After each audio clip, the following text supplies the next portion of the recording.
Jorj Orwell. Molxona. 2-bob. Hamma to'plangan, faqat Muso ismli qora qarg'agina ko'rinmasdi. U orqa eshikning tepasidan chiqib turgan to'singa qo'nganicha uxlab qolgan edi. Musoning ko'zlarini yumib olib uxlayotganini uzoqdan sezilmasdi. Qari mayor unga sinchiklab qaradi va juda qulay joyga qo'nib olib, hikoyamni tinglash uchun butun vujudi bilan berilib turibdi deb tomog'ini qirib turib so'z boshladi. O'rtoqlar, kechagi tunda ajoyib va g'aroyib tush ko'rganligim haqidagi xabar allaqachon orangizda tarqalib bo'lgan. Lekin men ko'rgan tushim haqida keyinroq so'zlamoqchiman. Avval meni o'ylantirib yurgan ayrim fikrlarni sizlarga aytib beray. O'rtoqlar, men ko'p gapirmoqchi emasman. Men juda uzoq yashadim. Og'ilxonada yolg'iz qolgan paytlarimda ko'rgan kechirgan voqealarimni sarhisob qilish uchun vaqtim yetarli bo'ldi. Nazarimda, yorug' olamda yashashning maqsad va mohiyatini va ahamiyatini boshqa hayvonlarga qaraganda yaxshiroq tushunaman desam xato bo'lmas.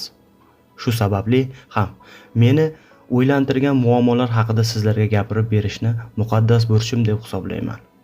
O'rtoqlar, turmushimizning qiyinligi haqida biror marta o'ylab ko'rganmisizlar? Menimcha yo'q. O'rtoqlar, haqiqatdan hech qachon qochib bo'lmaydi. Bor haqiqatni ko'zingizga tik qarab turib aytishim kerak. Bizga tabiat tomonidan berilgan qisqagina umrimiz mehnat va mashaqqatlarga to'la ekanligi haqida hech o'ylaganmisiz? Qashshoqlik bilan yashashimizning sabablari sizlarni biror marta qiziqtirganmi? Baxtga to'liq bo'lgan farovon to'kin sochin hayot haqida esa gapirmasa ham bo'ladi. Umrim davomida qornimiz to'yib ovqat yeganimizni aslo eslolmayman. O'rtoqlar, bo'sh qop tikka turmasligining yaxshi bilasizlar. Oyoqda tik turishimiz va ochimizdan o'lib qolmasligimiz uchungina odamlar ovqat berishib kelishdi. Holbuki biz ertadan kechgacha tinim bilmay ishlaymiz.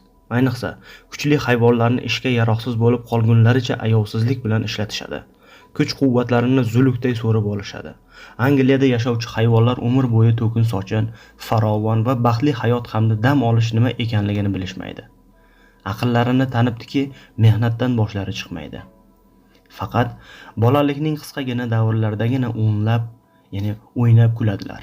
Keyin esa mashaqqatli mehnat va hayvon jismini kemiruvchi g'amlardan boshlari chiqmaydi. Angliya hayvonlarining haq-huquqlari o'z qo'llarida emas. Ular erksizlik va qullikka mahkum etilgan. Bu ko'z bilan ko'rib turgan aniq, rad etib bo'lmaydigan haqiqatdir. Xo'sh, bu tabiatning adolatli qonunimi yoki Angliya mamlakati nihoyatda qashshoq bo'lganligi sababli ham o'zining hayvonlarini boqib ololmayotganidanmi? Yo'q o'rtoqlar. 1000 marotaba yo'q o'rtoqlar. Angliyaning yerlari unumdor va serhosildir.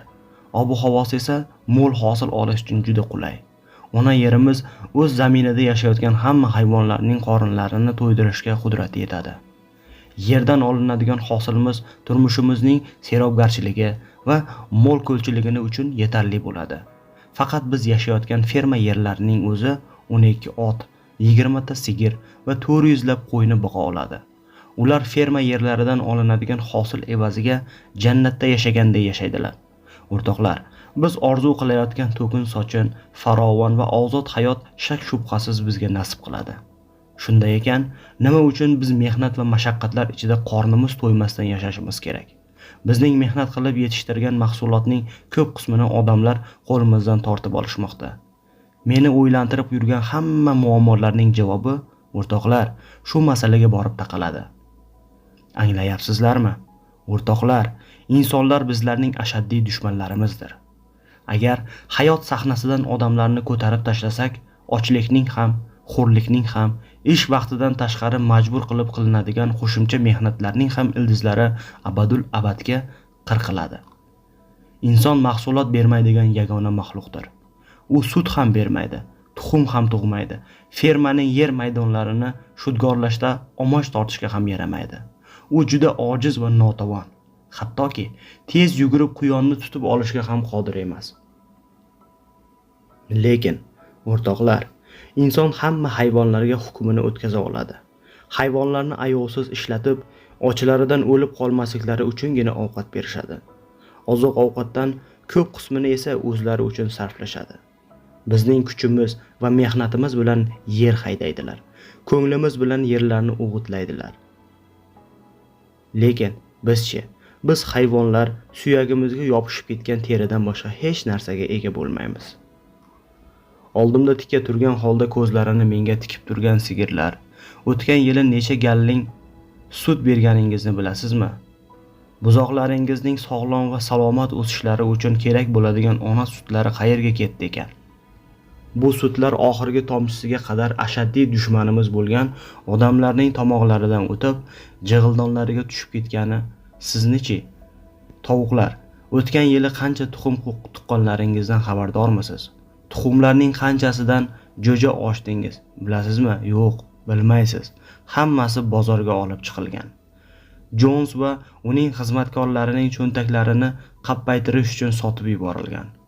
Siz Clover, tuqqan qulunlaringizning qayerda ekanligini haqida hech o'ylab ko'rganmisiz? Yo'q. O'ylashni xayolingizga ham keltirmagansiz.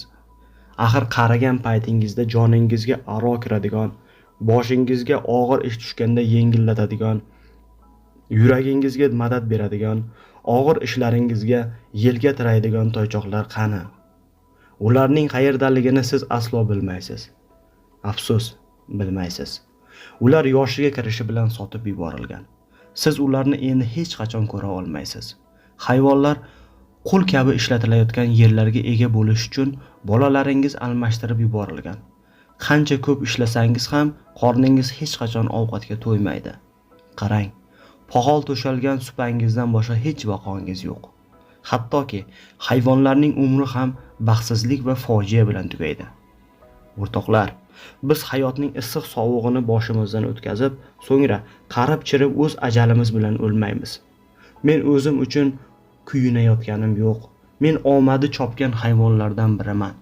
12 yil yashab 400 dan ortiq bola ko'rdim. Bilasiz, cho'chqalar uchun ko'p bolalilik tabiiy hol hisoblanadi. Hech o'ylab ko'rganmisiz?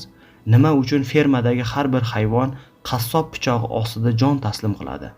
Umri rahmsizlik bilan muddatidan oldin tugatiladi. Ro'paramda o'tirishgan norasida cho'chqa bolalarining har biri jallod kundasi ustida jon taslim qilib, hayot bilan vidolashadilar. Jon talvasasidagi dahshatli o'lim qichqirig'i hammamizning boshimizda bor. Bokser, kuchingiz ketib munkillab qolganingizda, Jons sizni arzimagan pul evaziga hayvonlar uchun konserva tayyorlaydigan korxonaga sotib yuboradi. Jonivorlar uchun tayyor ozuqaga aylanasiz. Ha, odamlar sizni jallodlik bilan so'yadilar. Qattiq va chandir go'shtingiz va suyagingizdan tulki va itlar uchun yemish tayyorlashadi. Itlar esa qarib qolib, og'izlaridagi tishlari ham bitta qolmay tushib ketgach, bo'ynilariga g'isht boylab cho'ktirib yuboriladilar.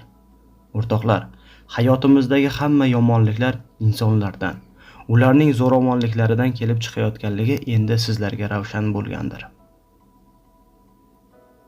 O'rtoqlar, agar biz fermamizdan odamlarni quvib yuborsak, olinayotgan hamma mahsulotlar o'zimizniki bo'ladi. Biz bir kechadayoq boyib ketishimiz va ozodligimizni qo'lga kiritishimiz mumkin. Buning uchun esa jonimizni garovga qo'yib bo'lsa hamki, insonlar davlatini ag'darishimiz kerak bo'ladi. Shundagina bizga baxt qushi qo'nib, ya'ni kulib boqadi. O'rtoqlar, sizlarga yetkazishni zarur deb hisoblangan fikrlarim shulardan iborat edi. Qo'zg'olonning qachon bo'lishini men ham aniq bilmayman. Ehtimolki bir haftadan keyin, ehtimolki 100 yildan keyin ro'y berar. Lekin ko'zlarim bilan oyoqlarim ostidagi poxolni aniq ko'rib turganim kabi adolatning tantanasiga to'liq ishonaman. Ha, ertami yoki kech adolat albatta g'alaba qozonadi. O'rtoqlar, haqiqat g'alaba qilgan kunni o'z ko'zingiz bilan ko'rish sizga nasib qiladi. Mening so'zlarimni kelgusi avlodga albatta yetkazing.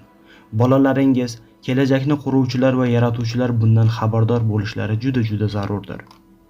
Toki keyingi avlod ham g'alabaga erishmagunicha kurashni davom ettiraversin. O'rtoqlar, bu yo'lda siz hech qachon ikkilanmang. Sizni to'g'ri yo'ldan adashtirish uchun qilingan harakatlarga aslo ishonmang. Insonlar va hayvonlarning umumiy manfaatlari va qiziqishlari haqidagi uydirmalarga hech qachon quloq solmang. Insonlar va hayvonlar orasida birlikning bo'lishi aslo mumkin emas. Inson va hayvonlar o'rtasidagi monopolistik birlashmalarning ravnaqi haqidagi fikrlarning ham hammasi yolg'on. Inson xudbin va ayyordir. U faqat o'zinigina o'ylaydi. Hayvon manfaatlari uni hech qachon qiziqtirmaydi. Hayvonlar orasida to'la birlik va hamkorlikka erishsakkina bu kurashda g'olib chiqamiz. Insonlar bizning dushmanlarimiz, hayvonlar esa bizning do'stlarimizdir. Yashasin hayvonlarning umumiy birligi va hamkorligi. Hayvonlar keksa mayorning nutqini gulduros qarsaklar va olqishlar bilan tasdiqlashdi. 4 ta kalamush inlarining og'ziga o'rmalab chiqishib, teshiklardan boshlarini chiqarishib, dumlarini taglariga bosib o'tirgan holda qari mayorning nutqini tinglayotgan edilar. Itlar ularni ko'rib qolib irilladilar. Qo'rqib ketgan kalamushlar inlariga qarab qochishdi. Mayor jimlik o'rnatish uchun oldingi oyoqlarini ko'tardi. "O'rtoqlar", dedi so'ngra, "biz bir muhim masalani hal qilib olishimiz kerak. Siz yaxshi bilasiz, oramizda quyon, kalamush kabi yovvoyi hayvonlar ham yashaydi. Ularni safimizga qabul qilamizmi yoki yo'q? Ular bizning o'rtoqlarimizmi yoki dushmanlarimizmi?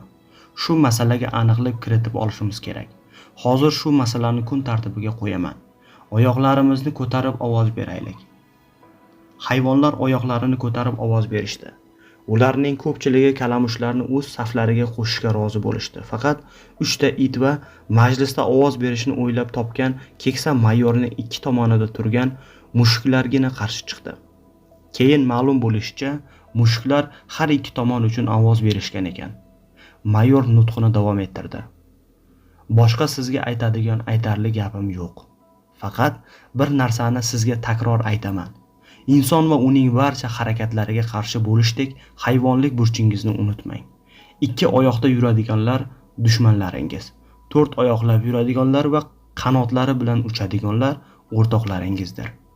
Insonlarga qarshi kurashayotganingizda ularga o'xshab qolishni saqlaning. Hatto ular ustidan g'alaba qozonganingizda ham odamlarning buzuqliklari va yomon ishlarini o'zlashtirmasligingiz kerak.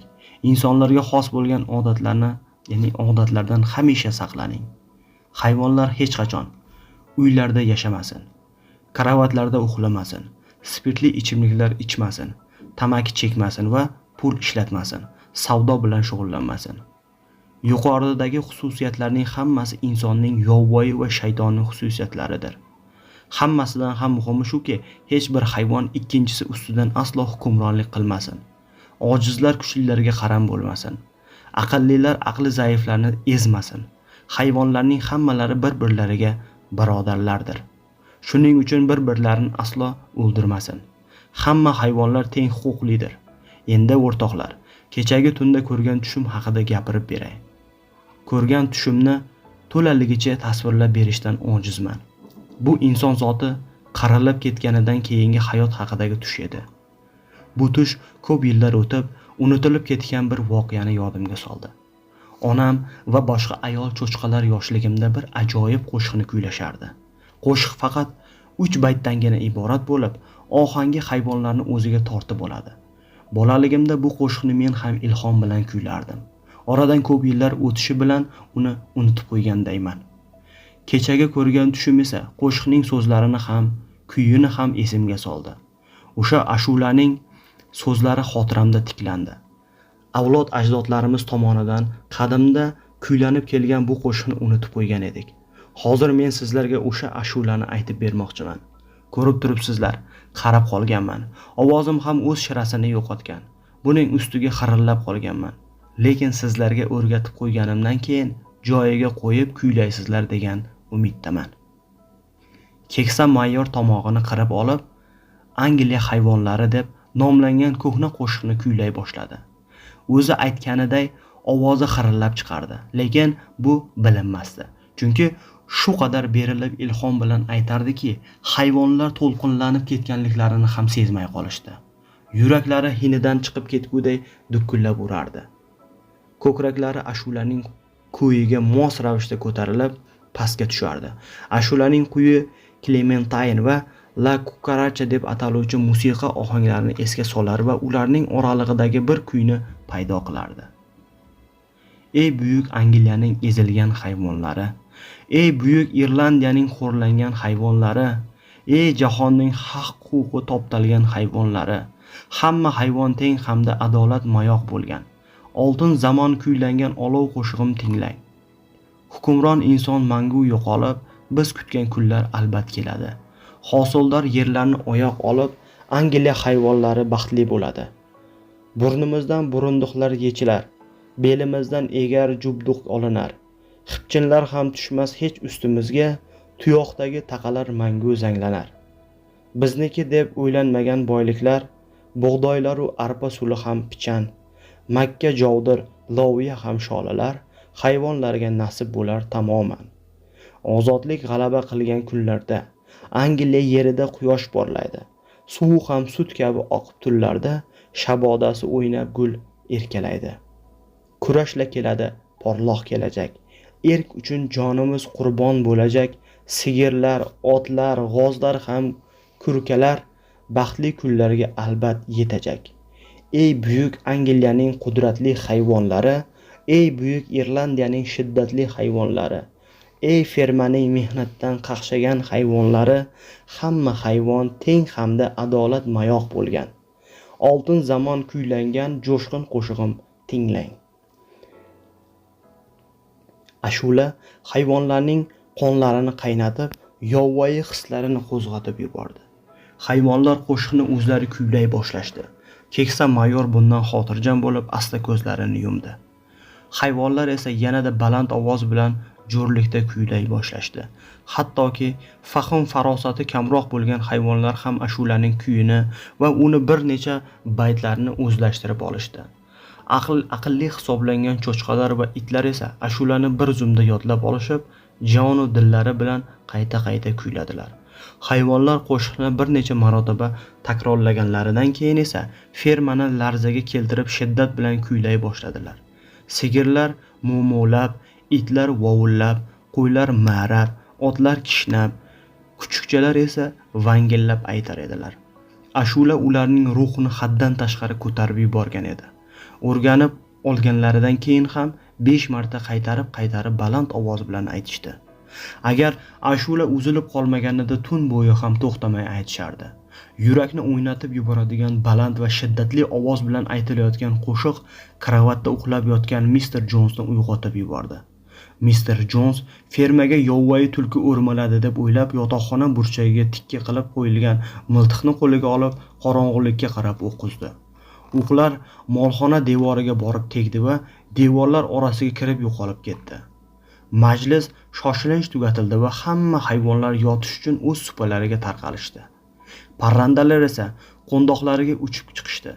So'ngra bir daqiqa ham o'tmasdan tosh qotib uxlab qolishdi. Butun fermani tutun sukunat qopladi. Majlis o'tgandan keyin 3-kun kechqurun uyquga yotgan qari mayor ertalab uyqudan uyg'onmadi. Marhum mevazor bog'ning yoniga dafn etildi. Dafn marosimida o'zi o'rgatib ketgan qo'shiqni hayvonlar ma'yuslik bilan kuylashdi.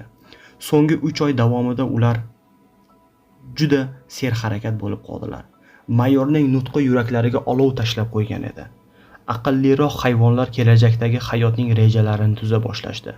Ular rejalar bilan bog'liq vazifalar va vazifalarni bajarishdagi hayvonlik mas'uliyati haqida tinmay uqtirishardi. Ya'ni qo'zg'olonni boshlashlari uchun ijtimoiy muhitning yetilishi va isyon boshlanishi uchun biror bir turtki bo'lishi kerak edi. Lekin qo'zg'olonga tayyorgarlik ko'rish va uni amalga oshirish o'zlarining hayvonlik burchlari ekanligini to'la anglab yetgandilar. Qo'zg'olonni tashkil qilish va uning mohiyatini hamma hayvonlarga birday yetkazish nihoyatda mashaqqatli vazifa edi. Bu vazifani aqlli hayvonlar cho'chqalarning zimmasiga yuklatildi. Ferma hayvonlari to'ng'izlardan ikkitasini juda hurmat qilishar, o'zlarining ulug'lari deb sanashardi. Ulardan biri Snowball, ikkinchisi Mr. Jon sotishi uchun Bokuga qo'ygan Napoleon edi. Napoleon juda bahaybat, kuchli va dadil, shiddatli, qo'rqmas va ya'ni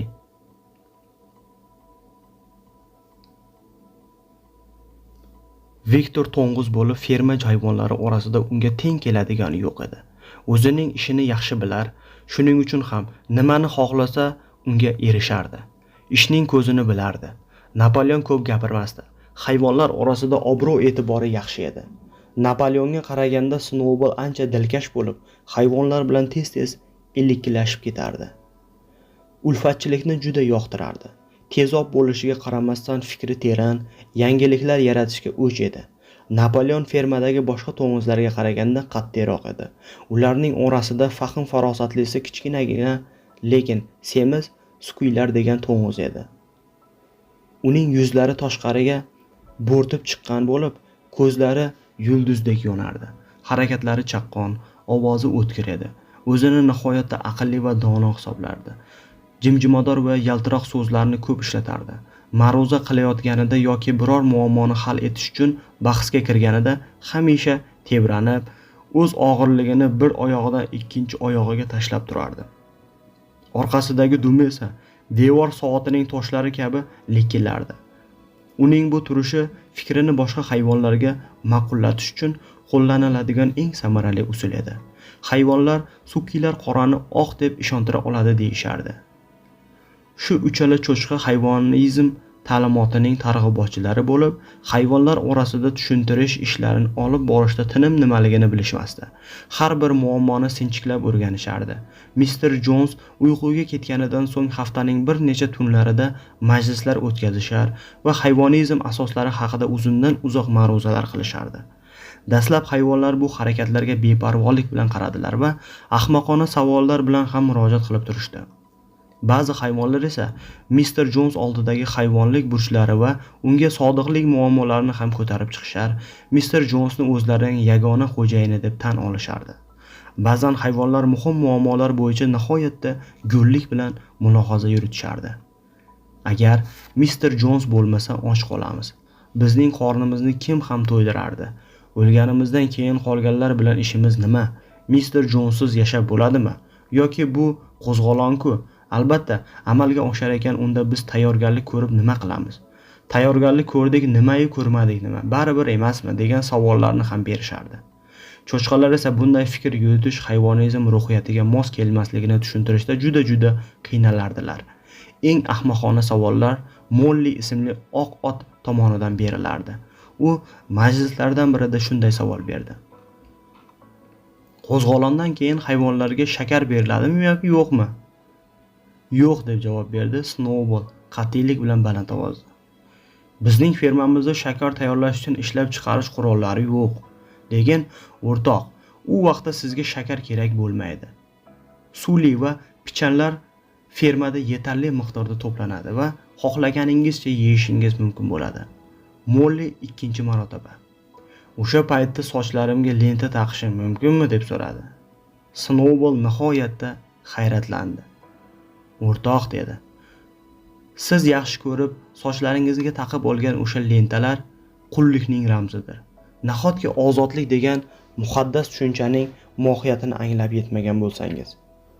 Molly Snowballning so'zlariga qarshilik bildirmadi, sukut saqladi, lekin berilgan javobdan qanoatlanmaganligi shundoqqina sezilib turardi.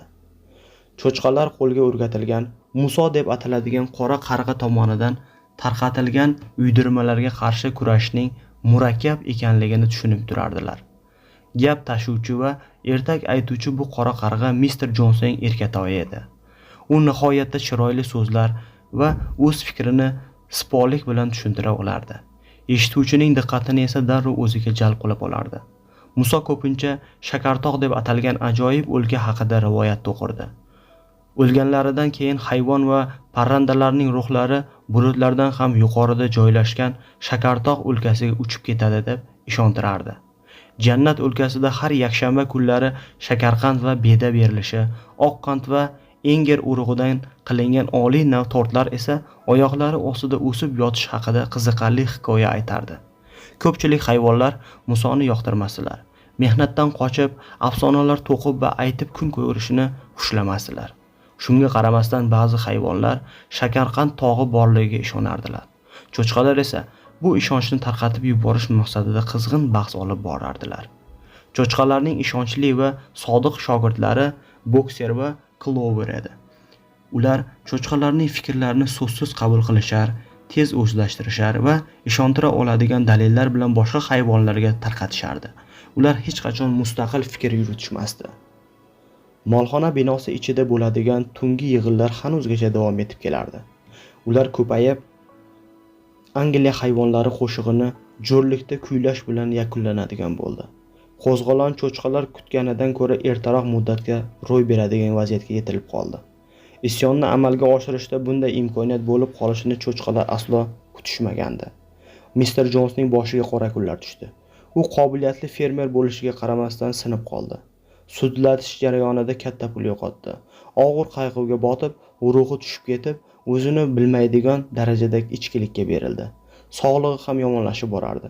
Kun bo'yi oshxonadagi stulda qimirlamay o'tirib, turli ro'znomalarni o'qir va pivoga bo'ktirilgan non bilan Musoni ovqatlantirardi. Fermadagi bo'layotgan ishlar uni qiziqtirmay qo'ydi. Ishchilar esa nihoyatda insofsiz edi. Mehnat qilishni aslo yoqtirishmasdi. Ferma dalalariga foydasiz o'simliklar ekila boshladi. Binolarning tomlari esa tuzatish va yamalashga muhtoj edi.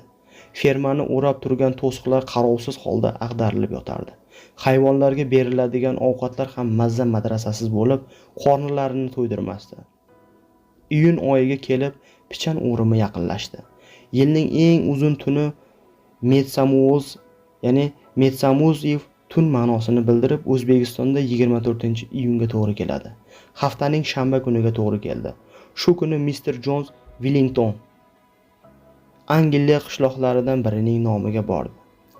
U yerda joylashgan Qizil Sher pivoxonasida odatdagidan ko'p ichib qolib ketdi va fermaga qaytib kela olmadi. Ferma ishchilari erta tongda turib sigirlarni sog'ib olishdi. So'ngra quyon ovlagani ketishdi. Ular juda shoshilganliklari tufayli hayvonlarga yem berishmadi. Mr. Jons chorshoqqa yaqin fermaga qaytib kelib, oshxonadagi divanga cho'zildi. Yuziga Jahon axborotnomasi ro'znomasini yopib olib, qattiq uyquga ketdi.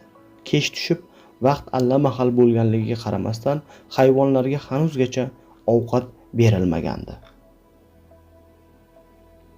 Hayvonlar ochlikdan toqatsizlana boshlashdi. Sigirlardan biri oziq-ovqat saqlanadigan omborxona eshigini shoxi bilan itarib ochib yubordi. Ochofatlik bilan o'zini ichkariga urdi. Uning orqasidan boshqa hayvonlar ham omborxonaga bostirib kirdilar. Saqlanayotgan oziq-ovqatlarni ochko'zlik bilan og'izlariga solib qovshana boshlashdi. Hayvonlarning odatdan tashqariga shovqini Mr. Jonsni uyqudan uyg'otib yubordi. Quyonovidan qaytib kelib, ahvolni ko'rgan xizmatkorlar qo'llaridagi xipchillar bilan hayvonlarni urib hayday boshlashdi. G'azablangan ishchilar hayvonlarning oldi-orqasiga qaramay urardilar. Kun bo'yi och qolib ketgan hayvonlarning ham toqatlari tugab, o'zlarini tutolmay qolishdi va odamlarga tashlanishdi. Ularni har tomondan o'rab olib, shoxlari bilan suzib, oyoqlari bilan tepa boshladilar. Voqea shu qadar tez ro'y berdiki, uni to'xtatish va boshqarishning aslo iloji bo'lmay qoldi. Ferma ishchilari shoshib qoldilar. O'zlarini yo'qotib qanday chora ko'rish kerakligini bilmasdilar. To'satdan ro'y bergan bu voqea Mr. Jons va uning xizmatkorlarining har qanday zug'umlariga chidab kelayotgan hayvonlarning g'alayoni ularning esxonasini chiqarib yuborgandi. Bir necha daqiqalar o'tgandan keyingina odamlar o'zlarini himoya qila boshlashdi. So'ngra buning foydasiz ekanligini sezishgach, hamma xizmatkorlar 5 erkak jonlarini saqlab qolish uchungina kichkinagina arava sig'adigan so'qmoqdan ferma tashqarisidagi katta yo'l tomon orqa oldilariga qaramay qocha boshlashdi. G'alaba sururidan zavqlanib ketgan hayvonlar ularni ta'qib qildilar. Mr. Jons yotoqxona derazasidan bo'layotgan voqealarni kuzatib turardi. U tezlik bilan kerakli buyumlarni yig'ishtirib, sumkasiga soldi-da, boshqa yo'l bilan fermani tashlab qochdi. Muso ham karillaganicha Mr. Jonsga ergashdi. Mr. Jonsning xizmatkorlari katta yo'lga qadar quvib borishgan hayvonlar 5 panjarali temir darvozani ichkaridan berkitdilar. Hayvonlar hali qanday voqea yuz berganini anglab yetmagan edilar. Bu o'sha qari mayor bashorat qilib ketgan qo'zg'olon muvaffaqiyat bilan amalga oshgan edi. To'satdan boshlangan g'alayon natijasida Mr. Jonsga qarashli ferma hayvonlarning ixtiyoriga o'tgan edi. Jons va uning xizmatkorlari quvilib, Manor fermasi hayvon fermasiga aylangandi. Dastlab hayvonlar ko'zlari bilan ko'rib turgan bu voqeaga ishonmadilar.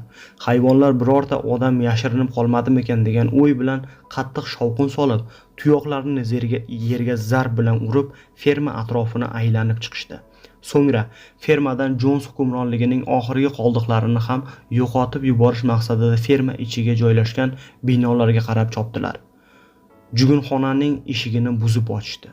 Unda saqlanayotgan suvlik, ya'ni suvliq, jilov, jugun, burunduqlar va it bog'laydigan zanjirlar, jallodlik uchun ishlatiladigan kundalar, hayvonlar so'yuvchi pichoqlar hammasini olib chiqib ferma ichidagi quduqqa tashladilar. Hayvonlarning erkaligini yo'qotish uchun ishlatiladigan pichoqlar, suvlikni tortib turuvchi arqonlar, otning ko'zlarini to'sib turish uchun boshiga kiygizadigan tuniga qopqalar, faqat otlar uchun ishlatiladigan burun xaltalari, hayvonlarning haq-huquqini kamsitib, nufuzini yo'qotadigan barcha narsalarni ferma hovlisida to'plangan axlat uyumiga qo'shib yoqib yubordilar. O'zlari juda yomon ko'radigan xipchinlarni ham olovga irg'itdilar. Snowball insonlarni eslatuvchi hayvonlarning barcha kiyimlarini, jumladan yakshanba kunlari otlarning yollariga taqib yastiladigan lentalarni ham o'tga tashladi. Hamma hayvonlari yalang'och yurishlari kerak deb chiyilladi Snowball baland ovoz bilan. Bu so'zlarni eshitgan bokser yoz oylari quloqlariga pashsha kirib ketmasligi uchun poxoldan qilingan silindr shapkalarni ham boshqa narsalar qatori olovda yoqib yubordi. Bir zumda Mr. Jonsni eslatadigan hamma narsalar yo'qotildi. Napoleon hamma hayvonlarni molxonaga yig'ib, har biriga 2 hayvon tegishi miqdorida makajo'xori ulashdi. Har bir itga 2 donadan pechene berib chiqdi. So'ngra Angliya hayvonlari qo'shig'ini 7 marta aytishib, tungi yig'inni tugatishdi va shu kungacha nasib etmagan orombaxsh uyquga ketishdi. Hayvonlar umrlari bino bo'lib bu qadar lazzatli uyquni bilmagan edilar. Hayvonlar ertasiga odatdagidek tong saharda uyg'ondilar. Kechagi bo'lib o'tgan g'aroyib voqeani eslashib, mamnunlik bilan yaylovga o'tganini, ya'ni o'tlagani ketishdi. Yaylovning qoq o'rtasida atrof ko'rinib turadigan baland tepalik bor edi. Hayvonlar shu tepalikka chopib chiqishib, chuqur-chuqur nafas olishdi. Tonggi shafaqning nurlariga cho'milgan holda tabiat manzaralarini zavqlanib tomosha qildilar. Ko'zlarini yashnatib, dillarini yayratadigan bu mislsiz go'zal tabiat va to'yib o'tlaydigan bu yam-yashil yaylov endi ularning o'zlariniki edi. Axir g'ururlanmay bo'ladimi? Yuraklarini xapqiratib yuborayotgan shodlikdan osmonga sakrashib, muzdek shudringlar ustida yumaladilar. Yoz quyoshini emib, asaldek yetilgan o'tlardan chimdim qovushana boshladilar. O'tlar orasida bo'rtib ko'rinib turgan kesaklarni har tomonga tepib, yerning xushbo'y hididan mast bo'ldilar. So'ngra tepalikdan turib, hayvon fermasi joylashgan keng maydonni kuzata boshladilar. Pichanzor, haydalgan yerlar, mevazorlar va manzarali oromgohlarni ko'rib hayratda qoldilar. Keng va bu qadar go'zal fermaning egalari o'zlari ekanligiga ishonmasdilar. Yaylovdan qaytgan hayvonlar Mr. Jons yashagan ko'rkam bino eshiklari oldiga kelishdi va ichkariga kirgani botina olmay, nafaslarini ichlariga yutib to'xtadilar. Bir necha daqiqa o'tgandan so'ng Snowball va Napoleon yelkalari bilan eshikni itarib ochishdi. Ularning orqasidan boshqa hayvonlar ergashishdi. Ehtiyotkorlik bilan xonadan xonaga o'ta boshladilar. Bir-birlari bilan iloji boricha tovushlarni pastlatib, pichirlashib gaplashardilar. Birdan orqa tomondan bir sigirning ajablanib muvlagani eshitildi. Hayvonlar ko'zlari oldida turgan hashamatlarga, yotoqxonaning partoshaklar solingan yumshoq karavatlari, pardoz oynasi, ot qillari bilan bezatilgan divan, Bryusseldan keltirilgan patgilamlar va mehmonxona devoriga ilingan Malika Viktoriyaning litofografiya usulida chizilgan suratiga hayratlanib tikilishdi. Zinalardan pastga tushib, ferma hovlisi sahnaga chiqqanlarida esa oralarida Mollyning yo'qligini bilib qoldilar. Mollyni Mr. Jonsning pardozxonasidagi oyna stol ustida turgan xilma-xil rangdagi lentalar olib qolgan edi. Ko'zlari yonib, yuzlari lovullaganicha ikkita ko'k lentani Molly 2 yelkasiga qadadi. Farosatsizligi shundoqqina aks etib turgan yuzini oynaga solib tomosha qilayotgan paytda hayvonlar Mollyni topib oldilar. Uning o'ylamay qilayotgan bu harakatlarini yuziga solib aybladilar. So'ngra hammalari birgalikda pardozxonadan pastga tushdi. Hayvonlar oshxonada osilgan cho'chqa go'shtini dafn qilish uchun tashqariga olib chiqqan edilar. Omborxonadagi pivo bochkasi bokserning tuyoqlari zarbidan ag'darildi. Boshqa narsalarga tegmadilar. Hammalari yakdillik bilan fermadagi Mr. Jones yashagan uyni muzey sifatida saqlashga, hayvonlardan hech birining u yerda yashamasligiga qaror qilishdi. Hayvonlar ovqatlanib bo'lganlaridan so'ng Snowball va Napoleon ularni yig'ilishga chaqirdi. "O'rtoqlar", deb so'z boshladi Snowball. "Ertadan boshlab soat 6:30 dan ish boshlanadi. Hozir kunlar uzoq bo'lib qoldi. Bizning oldimizda esa bajarilishi zarur bo'lgan vazifalar nihoyatda ko'p. Bugun pichan o'rimini boshlaymiz. Boshqa qilinadigan ishlar haqida ham maslahatlashib olishimiz kerak." Cho'chqalar 3 oy davomida Mr. Jonesning farzandlaridan qolgan, axlat uyumiga tashlab yuborilgan eski imlo kitoblaridan o'qish va yozishni o'rgandilar. Boshqa hayvonlarning ham savodlarini chiqarish zarurligini ta'kidlashdi. Napoleon oq va qora rangdagi bo'yoqlar to'ldirilgan paqirlarni ko'tarib, temir panjaralar bilan 5 ga bo'lingan katta yo'ldagi darvoza tomon jo'nadi. Boshqa hayvonlar ham uning orqasidan ergashdi. Yozuvni yaxshi o'zlashtirib olgan Snowball barmoqlari orasiga bo'yoq shetkasini olib, temir panjaraning eng baland qismidagi Manor ferma yozuvini qora rangda bo'yadi va uning o'rniga oq rang bilan hayvon ferma deb yozib qo'ydi. Bu fermaga qo'yilgan yangi nom edi. Bundan buyon ferma shu nom bilan yuritilishi lozim edi. Ular yana ferma ichiga qaytdilar. Snowball va Napoleon katta molxona devorining tepasiga chiqish uchun hayvonlarni shoti olib kelishga yubordi. Snowball 3 oydan beri o'qish va yozishni o'rganish davomida hayvonizmning asosini 7 ta qoidaga keltirganini tushuntirib berdi.